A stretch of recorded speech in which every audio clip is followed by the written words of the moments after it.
Friends, this is Raju. Episode 33 review చూద్దాం friends. ఈ వీడియోలోకి వెళ్ళే ముందు నా వీడియోని లైక్ చేయండి, షేర్ చేయండి, అలాగే సబ్స్క్రైబ్ చేసుకోవడం మాత్రం మర్చిపోవద్దు.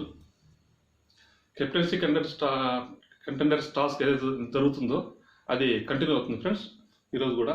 అయితే ఇక్కడ ట్విస్ట్ ఏంటంటే, రవి ఆజ్ఞాపించాడు, లోబో పాటించాడు. ఈ మాట ఎందుకు అంటున్నానంటే, మీకు ఈ కెప్టెన్సీ కంటెండర్ టాస్క్ ఎవరు గెలిచారు, ఎలా గెలిచారు అన్నదానికి ఇదే ముఖ్యమైన ఆధారం, ఒక సూత్రం ఇదే. ఇక్కడ ఈ లోబో రవి ఆజ్ఞాపించాడు, లోబో పాటించాడు అనే దానిపైనే ఈ టాస్క్ యొక్క భవిష్యత్తు ఆధారపడి ఉంది. ఇది చెప్తాను ఫ్రెండ్స్ ఆఖరిలో. అలాగే బిగ్ బాస్ టాస్క్ అయిపోయింది ప్రకటించి దీని గురించి రేపు నాణ్యాలు లెక్క పెట్టే దాని గురించి రేపు చెప్దామని చెప్పేసి అని టాస్క్ను అక్కడితో ముగిస్తాడు. ముగించిన తర్వాత ప్రియాంక సింగ్ యొక్క బర్త్డే రోజు, బర్త్డే సందర్భంగా ఒక సర్ప్రైజ్ ఇచ్చాడు బిగ్ బాస్. దాన్ని మన టీవీలో టెలికాస్ట్ చేయడం జరుగుతుంది. అది ఏంటంటే, బిగ్ బాస్కి వచ్చిన దగ్గర నుంచి ప్రియాంక సింగ్ ఏదైతే తన గతం గురించి చెప్పుకొని, నేను ఈ విషయాన్ని మా ఫాదర్కి తెలియపరచలేకపోయినాను, మా ఫాదర్ నన్ను యాక్సెప్ట్ చేయలేదు, నేను ఆయన దగ్గర భయపడ్డాను, ఆయన నాతో మాట్లాడడం లేదు, చేయడం లేదు అని చెప్పేసి కొంచెం బాగా బాధపడుతుంది. వచ్చిన దగ్గర నుంచి ఇదే ఫీలింగ్లో ఉంటుంది ఆమె. నా భవిష్యత్తు ఏంది, నేను ఇంటికి పోతే కూడా దొంగలాగా పోతున్నాను, దొంగలాగా వస్తున్నాను, ఎవరికి కనపడకుండా పోతున్నాను అని చెప్పేసి బాధపడుతూ ఉంటుంది. దాని గురించి ఈరోజు Big Boss birthday Priyanka Singh birthday సందర్భంగా బిగ్ బాస్ ఏదైతే వీడియో క్లిప్ ప్లే చేసి చూపించాడో దాంట్లో వాళ్ళ ఫాదర్, ప్రియాంక వాళ్ళ ఫాదరే డైరెక్ట్గా ప్రియాంకతో మాట్లాడడం జరుగుతుంది. ఇక్కడ అమ్మ, మేము నిన్ను యాక్సెప్ట్ చేస్తున్నాము, నువ్వు అట్లా బాధపడద్దు, మాకు అమ్మాయి అయినా ఒకటే అబ్బాయి అయినా ఒకటే, నువ్వేం అట్లా అనుకోవద్దు, నువ్వు ఎప్పుడైనా ఇంటికి రావచ్చు, ఎప్పుడైనా పోవచ్చు, నేను కన్న కూతురులాగా చూసుకుంటాము, నువ్వు దాని గురించి బాధపడే అవసరం అని చెప్పేసి ఒక ఆమెకు ప్రియాంక సింగ్కి గట్టి భరోసా ఇచ్చాడు.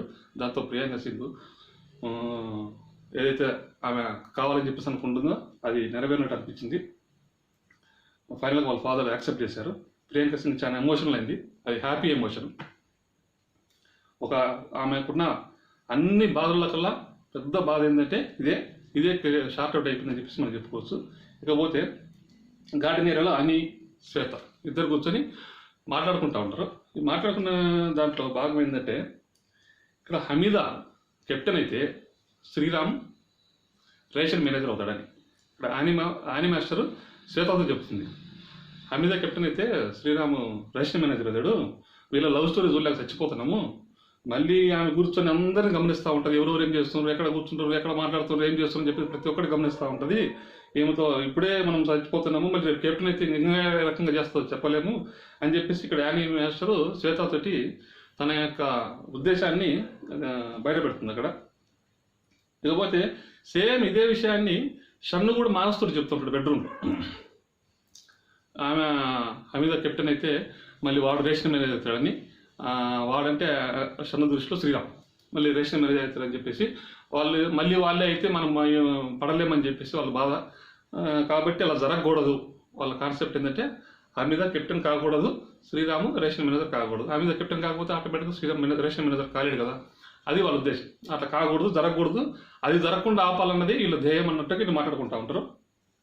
ఇక్కడ హమీదా రేషన్ మేనేజర్గా ఉన్నప్పుడే హౌస్ మెంబర్స్ని బాగా టార్చర్ పెట్టిందని చెప్పేసి వాళ్ళ ఉద్దేశం. ఇక అంటే ఆమె రేషన్ మేనేజర్గా ఉన్నప్పుడే యాజ్ ఏ క్యాప్టెన్గా బిహేవ్ చేసింది.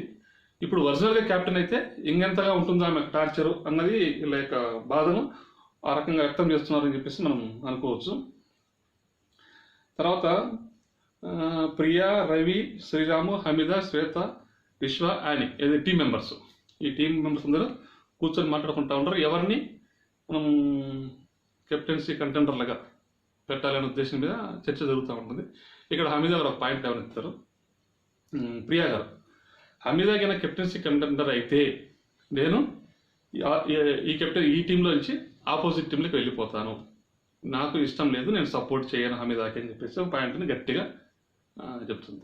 ఎందుకంటే ఎలా అంటున్నారని చెప్పేసి వాళ్ళు అడిగితే, నేను ఏం చేయకుండానే ఏమనకుండానే హమీదా నన్ను నామినేషన్ చేసింది, కాబట్టి అది నాకు నచ్చలేదు, కాబట్టి నేనైతే హమీదాకు సపోర్ట్ చేయను, నేను ఆపోజిట్ టీంలోకి వెళ్ళిపోతానని చెప్పేసి కరాఖండిగా ఒక కుండల బద్దలు కొట్టినట్టుగా చెప్తుంది.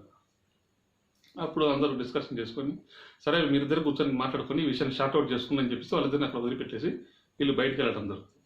వెళ్ళిన తర్వాత హమీదా వచ్చి ప్రియా గారిని హగ్ చేసుకొని అక్కడ కొంచెం సానుభూతి పొందడానికి ఏడ్చి సారీ చెప్పి గగ్గోలు పెడుతుంది. ఇది కొంచెం సానుభూతి ఉంది ప్రయత్నమే. రేపొద్దున కెప్టెన్సీ దాంట్లో మళ్ళీ ఆమె కొంచెం మనసు మార్చుకొని ఎక్కడ సపోర్ట్ చేయాలనే ఉద్దేశంతో ఆ విధంగా చేసినట్టు అనిపించింది, కానీ అది మనసులోంచి వచ్చింది కాదని చెప్పి అనిపించింది.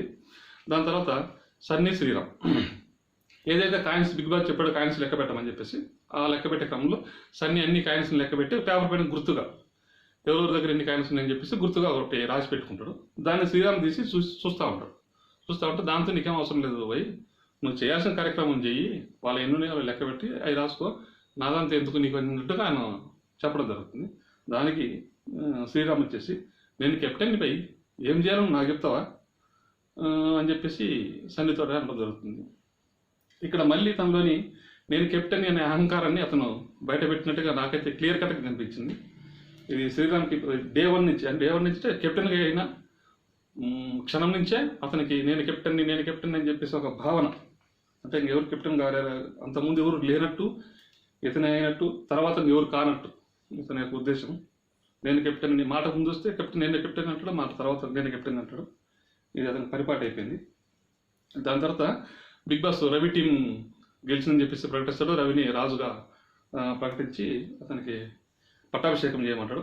దాని తర్వాత కెప్టెన్సీ కంటెండర్లుగా రవిని డైరెక్ట్గా బిగ్ బాస్ అర్హత సాధించామని చెప్పి చెప్తాడు.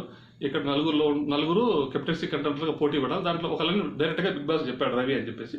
మిగతా ముగ్గురిని రవి టీం కెప్టెన్గా మిగతా ముగ్గురిని సెలెక్ట్ చేసుకొని పేర్లు ప్రకటించమని చెప్పి చెప్తాడు. అప్పుడు రవి వచ్చేసి అందరితో కూర్చొని మాట్లాడి యానీ మాస్టర్ని, హమీదాని, దాని తర్వాత వచ్చేసి శ్వేత గారిని, ఈ ముగ్గురు పేర్లు ప్రకటించడం జరుగుతుంది. ఇక్కడ కూడా రవి ఒక చిన్న తెలివి ఉపయోగించాడని చెప్పుకోవచ్చు. రేపొద్దున ఏదైనా ఒక టాస్క్ లాంటిది ఇచ్చి ఒకరితో ఒకరు పోటీ పడే టాస్క్ లాంటిది ఇచ్చిగిన పోటీ పడమంటే ఎవరు అతనికి ఎదురుగా ఉండకూడదని చెప్పేసి అక్కడ విశ్వాన్ని నాకు కెప్టెన్సీ పోటీ చేస్తాను అంటున్నా కానీ విశ్వాన్ని సైడ్ ట్రాక్ చేసేసి ఇక్కడ శ్వేతను, హమీదాను, యానీ మాస్టర్ను పట్టుకొచ్చాడు అని చెప్పి తెలివిగా చేశాడని చెప్పి చెప్పుకోవచ్చు. అయితే బిగ్ బాస్ వీళ్ళ తెలివి ఫుల్ స్టాప్ పెడుతూ ప్రియా గారికి కెప్టెన్సీ టాస్క్లో పాల్గొనే అవకాశాన్ని కల్పించాలనే ఉద్దేశంతో ఎవరైనా ఒకరు మానుకుంటే ప్రియా గారి పోటీలో పాల్గొనవచ్చు అని చెప్పేసి ప్రకటిస్తారు. అయితే యాక్చువల్గా ప్రియా గారికి ఫస్ట్ టాస్క్ ఏదైతే పవర్ రూమ్ జనరేషన్ టాస్క్ జరుగుతుందో ఆ టాస్క్ జరిగేటప్పుడు హమీదాకే ఆ పవర్ రూమ్ జనరేషన్ చేస్తుంది. లోపలికి వెళ్ళిన తర్వాత బిగ్ బాస్ అడిగే క్వశ్చన్ ఏంటంటే ఈ సీజన్ మొత్తానికి ఎవరైతే కెప్టెన్స్ కాకూడదని చెప్పేసి అనుకుంటున్నామో వాళ్ళని ఒక పేర్లు చెప్పమని చెప్తే ఆ రోజు హమీదా ప్రియా గారి పేరు చెప్తుంది. అప్పటి నుంచి ప్రియా గారు కెప్టెన్సీ కంటే పోటీదారులకు అనర్హులుగా బిగ్ బాస్ ప్రకటించడం జరుగుతుంది. దాన్ని ఈరోజు పునరుద్ధరించే కార్యక్రమంలో భాగంగా అది రద్దు చేయబడుతుంది, ఎవరైనా మారుకుంటే అని చెప్పేసి బిగ్ బాస్ తిరిగి చెప్పడం జరుగుతుంది. ఇక్కడ చాలాసేపు డిస్కషన్ జరిగిన తర్వాత అందరు మాట్లాడుకున్న తర్వాత రవి ఫస్ట్ నేను మానుకుంటాను మీరు నిలబడమని చెప్పేసి అని, ఆ తర్వాత వాళ్ళని వీళ్ళని మాట్లాడుకున్న తర్వాత ఇప్పుడు వద్దులే నెక్స్ట్ దాంట్లో పోటీలో ప్రకటిద్దామని చెప్పేసి అని ఇట్లా అన్ని డిస్కషన్ జరిగిన తర్వాత హమీదా వచ్చేసి నేను మానుకుంటాను, హమీదా గారికి ప్రియ గారికి అవకాశం కల్పిద్దామని చెప్పేసి ఒక నాటకీయ పద్ధతిలో చెప్పడం జరుగుతుంది. ఇక్కడ హమీదా తను ఏదైతే ఆ పవర్ రూమ్ జనరేషన్ అప్పుడు చేసిన తప్పు ఏదైతే ఉందో తప్పు చేయబట్టే ప్రియ గారికి అవకాశం కోల్పోయింది. దాన్ని సరిదిద్దుకునే అవకాశం ఒకటి బిగ్ బాస్ కల్పించారని చెప్పేసి చెప్పుకోవచ్చు. దాన్ని తెలివిగా హమీదా కూడా వాడుకున్నదని చెప్పేసి మనం చెప్పుకోవచ్చు. ఆ తప్పులు సరిదిద్దుకునే కార్యక్రమంలో హమీదా తప్పుకొని ప్రియ గారికి అవకాశం కల్పించింది. కానీ ఇక్కడ సోషల్ మీడియాలో దీంట్లో అంటున్నట్టు సాక్రిఫైస్ అంటే త్యాగం, ఆ పదాన్ని ఇక్కడ వాడకూడదేమని చెప్పి నా ఉద్దేశం. అందరూ హమీదా త్యాగం చేయటం వల్ల ప్రియ గారు కెప్టెన్స్ అయ్యారు, హమీదా త్యాగం చేయటం వల్ల ప్రియ గారు కెప్టెన్స్ అయ్యారని చెప్పేసి గొగ్గోలు పెడుతున్నారు. ఆ మాట దీనికి వాడకూడదేమని చెప్పేసి నా ఉద్దేశం. ఆమె చేసిన త్యాగం కాదు, ఆమె చేసిన తప్పుని ఆమె సరిదిద్దుకుంది. ఏదేమైనా ఒక మంచి పరిణామం. నెక్స్ట్ కెప్టెన్సీ టాస్క్ అయితే స్టార్ట్ అయింది. మనకు ఇంకా ప్రోమో సగం చూపించి కట్ చేశారు. కానీ షణ్ముఖ్ సంచాలకుగా వ్యవహరిస్తున్నాడు. దీంట్లో ప్రియా గారు గెలిచి ఇంటి కెప్టెన్గా బాధ్యతలు స్వీకరించినట్టు మనకు తెలుస్తుంది. దాని తర్వాత ఇప్పుడు విషయం ఏంటంటే మనం చెప్పుకోవాల్సింది, బిగ్ బాస్కి ఏం టాస్కులు ఆడిస్తున్నాడో ఏం గేమ్లు ఆడిస్తున్నాడో అసలు ఎలా ఆడించాలనో అర్థం కాక ఏదో పడితే ఆ ఆటలు ఆడిస్తున్నాడు. ఇది చిన్న పిల్లల కంటే ఎక్కువ తక్కువైన ఆటలాగా ఉన్నాయి నాకు అనిపిస్తుంది. నర్సరీ పిల్లలు, యూకేజీ పిల్లలు ఆడుకునే ఆటలు అటువంటి టాస్కులు పెట్టి మళ్ళీ దీంట్లో కాయిన్స్ని తీసుకురావటం, కాయిన్స్ని తీసుకొచ్చి ఎవరు ఎక్కువ కాయిన్స్ ఎక్కువ ఉంటే వాళ్ళు కంటెంటర్గా పోటీ చేయొచ్చు అని చెప్పేసి వీళ్ళకి చెప్తే వీళ్ళు దాన్ని తీసుకొని దొంగతనాలు చేయటం, అవి చేయటం, ఇవి చేయటం చేసి వాళ్ళు కాయిన్స్ సంపాదించుకుంటే చివరి ఆఖరికి ఆ కాయిన్స్తో పని లేదు, సైన్యం ఎక్కువ మంది సైన్యం ఎవరి దగ్గర ఉంటే వాళ్ళే రాజులుగా ప్రకటిస్తామని చెప్పేసి మళ్ళీ చెప్పడం. ఇది అంతా ఎందుకు వస్తుంది నాకేం అర్థం కాలేదు. దేనికోసం ఆయన కన్ఫ్యూజ్ అవుతున్నాడో, దేనికోసం ఆయన ఆడిస్తున్నాడో, ఈ కాయిన్స్ తీసుకురావటం ఎందుకు? అదేదో ముందే చెప్పింటే సైన్యాన్ని పెంచుకుంటే మీరు సైన్యాన్ని ఎవరి దగ్గర ఎక్కువ మంది సైన్యం అంటే వాళ్ళే రాజాత్రి అని చెప్పేసి వాళ్ళు ఆ పనులు ఉండేవాళ్ళు కదా. ఈ కాయిన్స్ వదిలిపెట్టి ఇట్లా టాస్క్ ఆడే వాళ్ళనే కన్ఫ్యూజ్ చేసి వాళ్ళు సైన్యాన్ని పెంచుకోవాలన్నా, సైన్యం ఎవరి దగ్గర ఉండాలని అర్థం కాదు, కాయిన్స్ని పెంచుకోవాలని అర్థం కాదు, వాళ్ళు ఏం చేయాలన్నా వాళ్ళకే అర్థం కాక, పెట్టిన టాస్క్ పెట్టిన బిగ్ బాస్కే అర్థం కాక ఏదేదో ఆడిపించాడు. ఇక్కడ విషయం ఏంటంటే చివరికి బిగ్ బాస్ ఏ టీంని గెలిపించాలనుకున్నాడో ఆ టీంని గెలిపించాడు. వాళ్ళ దత్తపుత్రులు వాళ్ళు ఉంటారు కదా, వాళ్ళ సపోర్టర్స్, వాళ్ళ టీంని గెలిపించాడు. ఆయన ఎవరిని కెప్టెన్ చేయాలనుకున్నాడో వాళ్ళనే కెప్టెన్ చేశాడని చెప్పేసి నాకు అనిపించింది. మరి ఫైనల్గా మీరేమనుకుంటారో కామెంట్ చేయండి ఫ్రెండ్స్. ఇది ఈరోజు ఎపిసోడ్ యొక్క రివ్యూ. మరి రేపు అన్సీన్తో మళ్ళీ కలుద్దాం ఫ్రెండ్స్. బాయ్.